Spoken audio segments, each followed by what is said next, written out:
Hey y'all, it's Val at Crafts by You, and this is Inspired Style. Nik the Booksmith. Hey girl, you inspired me. I just wanted to show you my project that I worked on. I've done tins before, but Nik did one that was a sewing one. And check out these hot chicks on the sewing pattern. I wanted to do this for my aunt. Nik mentioned an aunt who has everything, and so I gathered up my stuff, had some lace, took my alcohol markers, these Stampin' Blends, inked that up, went around the craft room just looking for bits and bobs.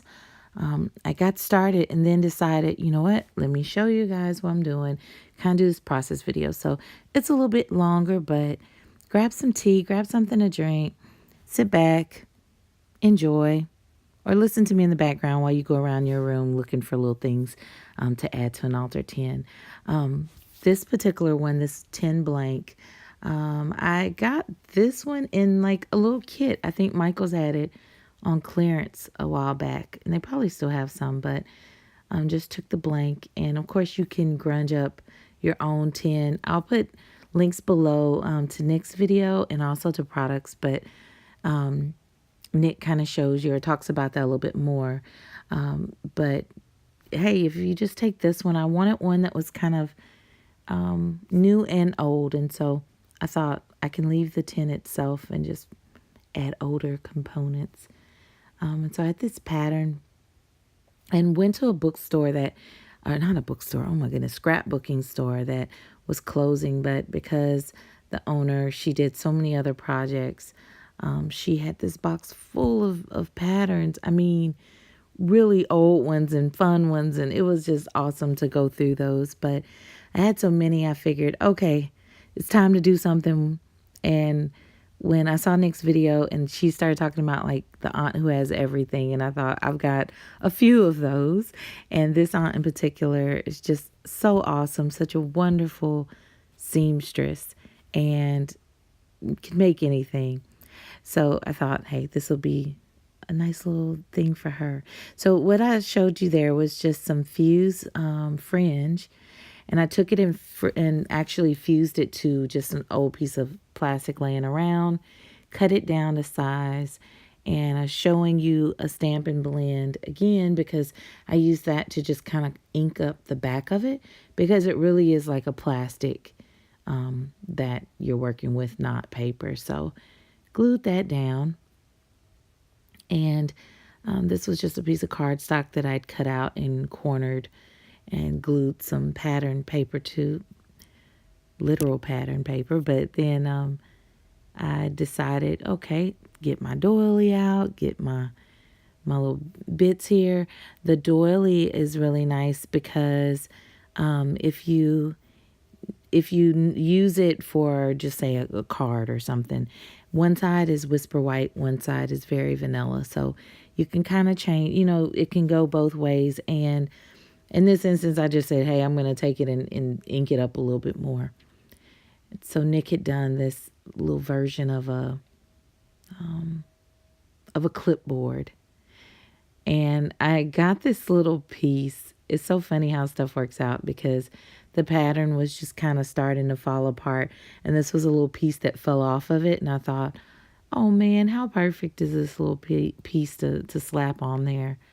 And just to add more dimension and texture to what I'm working on.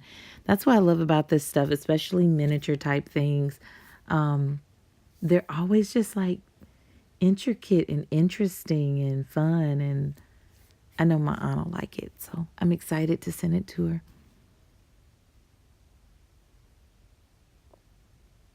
I have that clip. I didn't want it to look like fresh out the bag. So I took the Stampin' Blend in the bronze and decided to try to ink it up a little bit.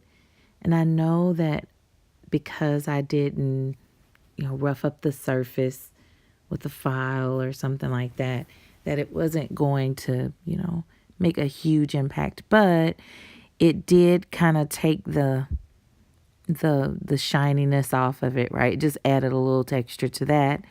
And, as long as you let it dry and don't smear it too much, it'll hold that shading on there. So this was the pattern that I had, and I scanned it. And I decided I would go ahead and make a few different sizes because I wasn't sure exactly how this was going to play out and what I would need to use. So I just end up cutting these out to play around with them.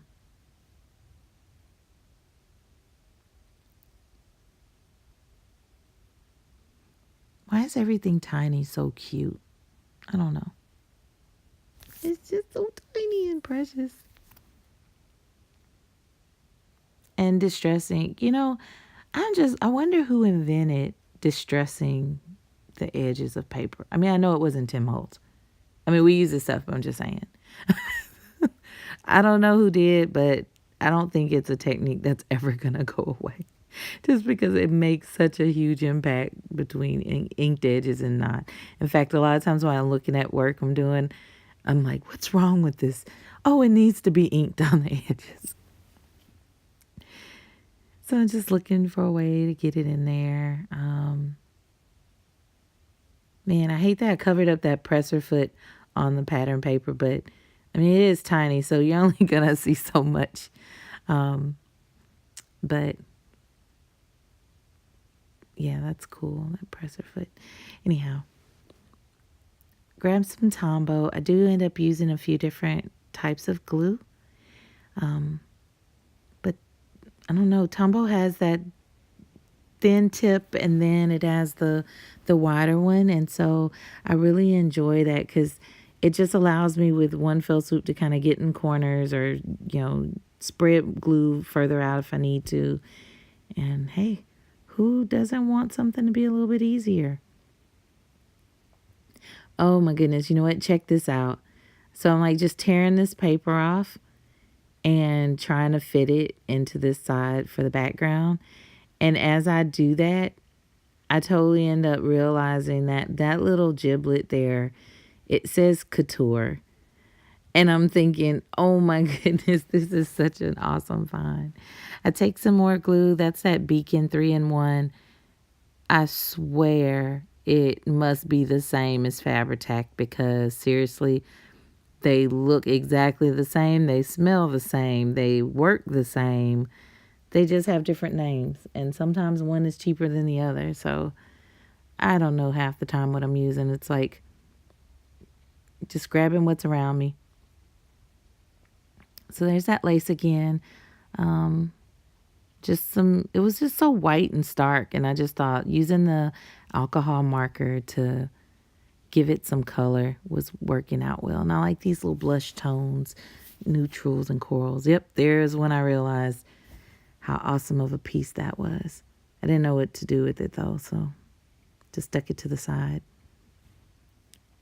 But yeah, these tones worked pretty well. And they kind of matched the pattern in a way, you know.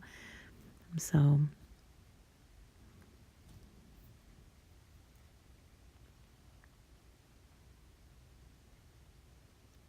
these are like ginormous glue dots. They're like 1/2 inch. I would recommend the minis. I think they work the best. In fact, there's I'm blocking it now, but underneath I have this little gray mat that you can use. And it's really good. It's totally flexible, but they're really fun to use for doing like creating your own glue dots if you need to. But see, I have so much stuff laying around that I knew I've got to use some of this product. Check out this miniature sewing machine. Y'all, how cute is that? See, okay, so I can't help but like look at miniatures when I see them. When I was a girl, they're like a little bitty girl. There was we would go to Biloxi for the summer to the beach, Biloxi, Mississippi, every summer, and it seemed like every time we go, there was this antique show that they'd hold in the mall. And I remember these booths with the miniatures there. But okay, of course, this is not that vintage. This one just came from Hobby Lobby. And, these weren't things I had to go out and buy, y'all. They were just already in the craft room. And those scissors too, I think they probably came from Hobby Lobby. They have all those kinds of things. So I'm just taking more glue and getting it on there. That 3-in-1 is pretty good because it's, it's waterproof. It dries clear. It's got the tackiness too, so it really grabs. The only thing about it, well, I think it's acid free. Pretty sure. So those are the pattern that I had, and I'd done those smaller ones, but then I did a larger one as well.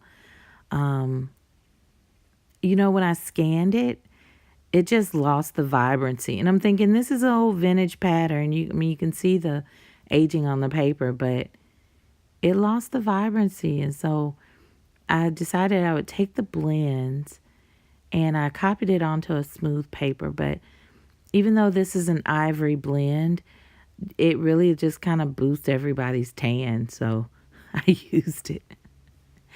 I thought I would just amp up the color on this a little bit, and that is the light Calypso Coral. Stampin' Martin, and it works. It really kind of, it just was the perfect color. Now Stampin' Up has these alcohol markers, and what I like about them, I like Copics, but with these, they stick with coordinating with the paper that Stampin' Up already has, but they're already set to that paper, and then they say, okay, well, here our markers are. We have a light one and a dark one. So it's perfect for blending, because I found with my Copics, I'd have so many different ones. I was like, now which blends with which one well? And this just kind of takes the guesswork out of it. Not to mention, they're only like $4.50 a piece, y'all. Really? Seriously, that's just a good deal. So no more going to Michael's with the coupon and trying to sort it out that way. I have another video where I was showing some techniques, and I use these blends in that technique also. So check out that video if you get a chance. I like them. I'm enjoying them. Yeah, y'all saw I kind of just went whole hog, huh? Like at first I thought, let me just, hit the edges of her outfit. But it was just going so good. I thought, hey, why not do the whole thing? Do a little fussy cutting. Check out the bangles. Y'all, this lady is just cool. When I saw her, I was like, oh yeah, this is like if Aunt Janice would have got this little bob, the little bob cut, this would have been her. Okay, maybe not, but still, it just reminded me of her. Like this is her pattern personality. And isn't that what's fun about looking at old patterns? It's like looking at old family photos or something. And you're like, oh, this one looks like Uncle Bob, or I don't have an Uncle Bob, but I'm just saying, you know what I mean? I love it. And oh man, I got some good ones, y'all. Just really fun ones. Ones with little boys and guys with suits. I mean, how fun would it be to do like a dapper 10 for a guy? That would be fun. In fact, yeah, I think I'm going to do that. Fussy cutting. I have my brother scan and cut, but I don't know. Just in the zone. Don't have time to pull out a machine. That's what scissors are for. So I wanted to sit her in there because, I mean, check out her pose. It's like she was made for this Altoid. I'm calling it Altoid 10. I don't care. It's not Altoid 10, but the 10. It just seemed like she was perfect for that. So I kind of just sat her in there and let the creasing of the paper guide me with where to cut. But it's so good. It worked out so good. So I like that. So fool around with it a little bit more. And you know what's wrong with her? She needs her edges inked. I didn't do a ton, and granted, it's a glossy paper, so it doesn't ink up as well, but just wanted to take that edge off is all.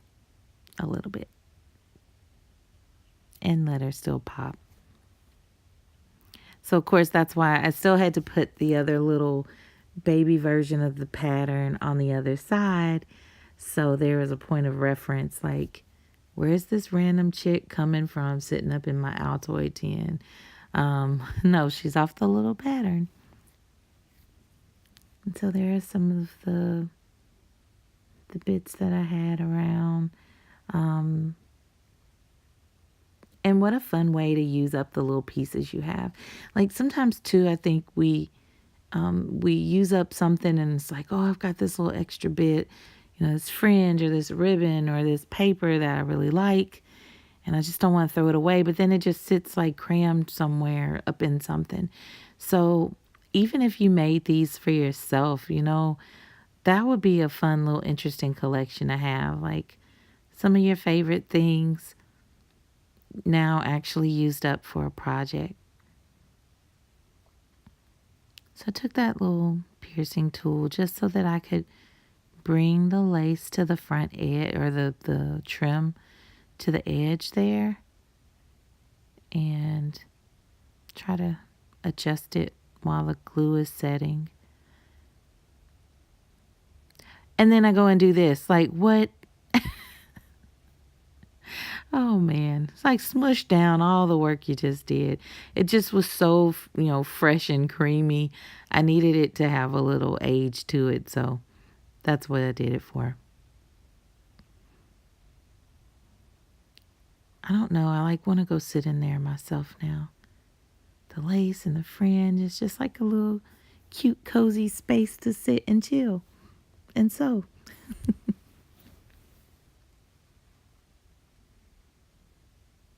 I go back with the Tombow, and really I wanted to pop her up some more, and so you'll see where I do that after a while. I didn't want her to be in there so flat against it. And so I take those, foam pieces. These are super thick. They're ones that I've had from Michael's for a long time. And normally I just really wouldn't recommend them. I don't know. They're too thick sometimes. And so I haven't been able to use them up. So I'm just determined to use those things up. They're just not my favorite, but they worked out for this project. The ones up there on the left-hand side of the screen are the dimensionals that Stampin' Up! Sells. I like those because they're thinner, and when you need them to be, bulkier or have a little bit more height, you just stack them on top of each other. The adhesive's really good too, and they make minis. I didn't think at first I would ever need the minis because I thought, well, I'll just cut these in half or something. But no, they honestly, I've used them for a lot of projects, so totally recommend those. All right, she's in there. So I wanted to just start using some of the little pieces that I have. I thought buttons. Who doesn't have a million buttons floating around? My goodness, I was in the store and I was about to buy buttons. And I thought, why on earth am I buying buttons? Lord knows I put buttons in my jar, my mason jar, every time we buy new clothes or jackets or things like that. And have I ever used those buttons? Maybe like 3 times ever. So I thought, I'll just find the buttons I have, find a variety. And there's one that's more corally, so I just took the Stampin' Blend again, took the alcohol marker and inked it so that I could have a little bit more coordination. And check out this little hanger. I was trying to wait for the 3-in-1 to like come down because it's so thick. And I've been storing it upside down, but still using so much. It just has to fall back down again. And it wasn't working at that moment. So I'm like, forget it. Got Tombow. It's multi-purpose. So I really like it. And I'm using some on these, but I come back and work on those a little bit more.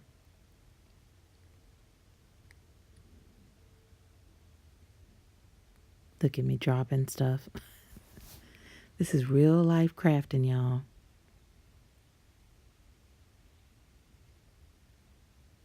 I don't know. I just felt like these were heavy enough that they needed something a little bit more tacky. So back to the beacon.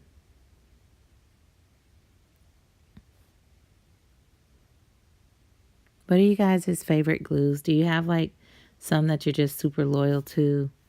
Or what do you like to use? Let me know in the comments. Now, of course, I'm like jacking up her fit, dropping glue on it. So I just took one of those, what do they call those things? I forget. Adhesive remover. I don't know, but they're always like super cheap. You can find them for sure, like over by adhesives and whatnot, but they work really well for removing adhesive. And sometimes folks complain about them getting kind of, gunked up on the edges. But if you take them and you just trim them, then they're good. So I was trying to make sure that it would close properly. And that's like one of the things I would say about the tins. Just make sure that you don't get it like so much stuff in there that you can't close it at all. Unless you just really want it to be that way. But this one would close. It just took a little fooling around with it to get it to. So start trying to think through like what am I gonna use? What am I gonna do for the outside? Because I had so many different ideas, and so I just decided, you know what? I'm not through with the inside yet. Let me go back and work on that a little bit more. I had those sequins and different things and wanted to add those to the project. That's where that little picker, sticker, upper doohickey thing from Silhouette came in handy. They make other ones, but I've just kind of kept this one around, and I can't say I use it all the time, but when you need it, you need it. So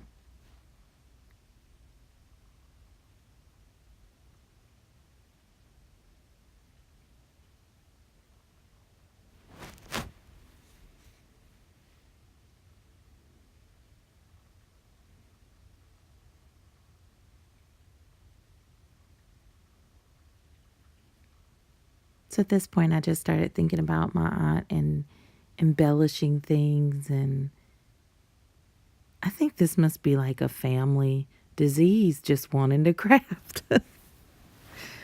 Just like making things. My great-grandfather was a tailor, and they lived near a railroad, and so when there were different guys coming from Chicago down to New Orleans, they would stop and get off and go over to him and have him do his thing, take measurements. And when they'd come back from New Orleans, they'd pick up their suits on the way back to Chicago. So yeah, something is definitely in our family, but I'm not the most crafty one out of the group. So I decided on this just to take these leftovers and kind of collage them and do this bow. Had to keep my couture up in there. So I was just trying to figure it out. I'm like, okay, the pattern paper itself could kind of bulk up the little piece of lace. So that's the direction I was going in with that. And I had these like little velvet stickers that don't even have much sticky left on them anymore. And then this was probably like made for holding embroidery floss. But I decided to go ahead and put some color to it with the light Calypso coral marker, and distress it a little bit. Oh, it's raining outside. So distress that.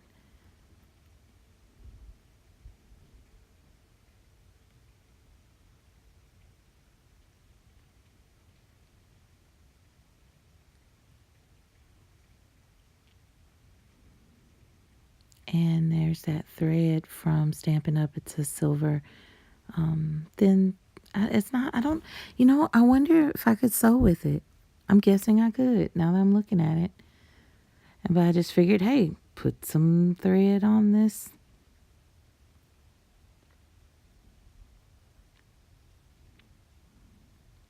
Slap it on.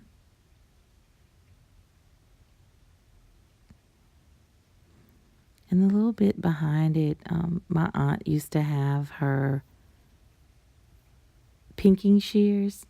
And I remember she would always be like, don't use my pinking shears to cut paper. And what do? I get some pinking shears and I cut that little black piece of paper behind there. But you know what? I actually found those. They're not like the ones I have for sewing. They're these ones I found in the ground buried when me and my husband were doing working on the lawn, doing some like landscaping stuff. And so I thought, who on earth buried these scissors? But this is awesome. I'm going to use them. So that's my nod to her fussing at me while she was sewing. So I decided that if I was going to do the bow, that maybe I needed to just like use the thread to kind of keep it. So since everything was kind of slipping and I needed to really like form a bow, that's where I just said, okay, let me fold it with that paper. And I got a bigger piece and just wrap the thread. This is the kind of stuff that for me, like typically it's hard to do a tutorial because I'm just reaching for things. Like I don't know what I'm going to do next. And so even with this video, like I hate that it's so long, but seriously, I thought, sometimes folks just need to see that there's the process of you figuring it out as you go. And I like watching other folks' process videos. It's just an interesting thing. And it's interesting too to see, hey, am I going to ever get faster at this? I'm hoping I will. So there's my little couture piece that I got, serendipitously. I'm so happy for stuff like that. That makes me so excited to craft because I'm thinking, oh, something's going to jump out at me. That's going to be like my aha craft moment, right? Some more of that lace. And that's just like my fun, shabby chic vibe. And so I figured I would kind of wrap some around my hand and just kind of do something more freeform underneath. I really like doing this on cards. So I thought, hey, this is perfect.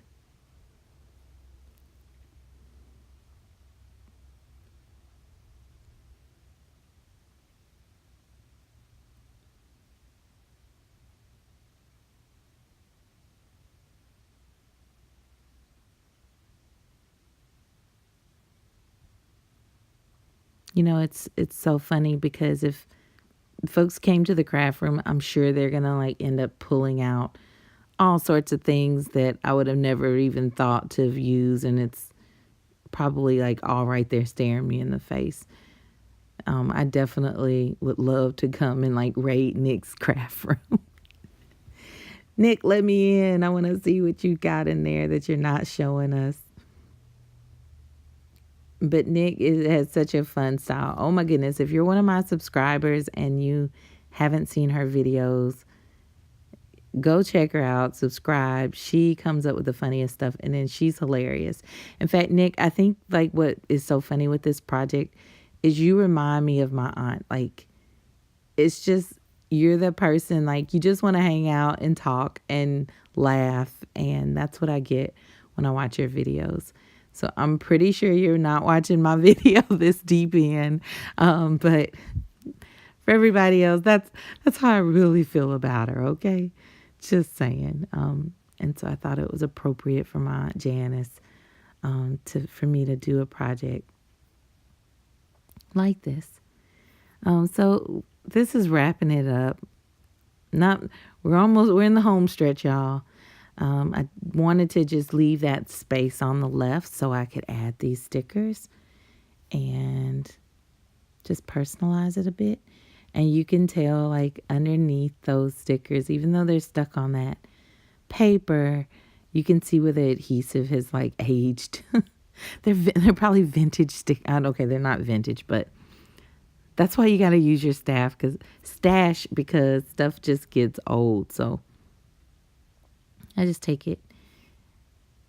Hey, glue number 3. Art glitter glue, which I really love art glitter glue too. But the needle nozzle was just perfect. So I thought, hey, use it. Now, it's not tacky, but this stuff dries fast.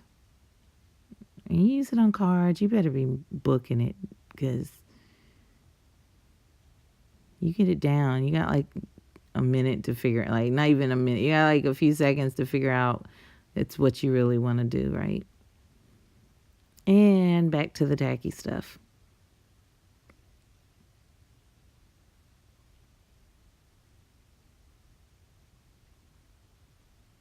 Maybe I need a fresh bottle. I don't know.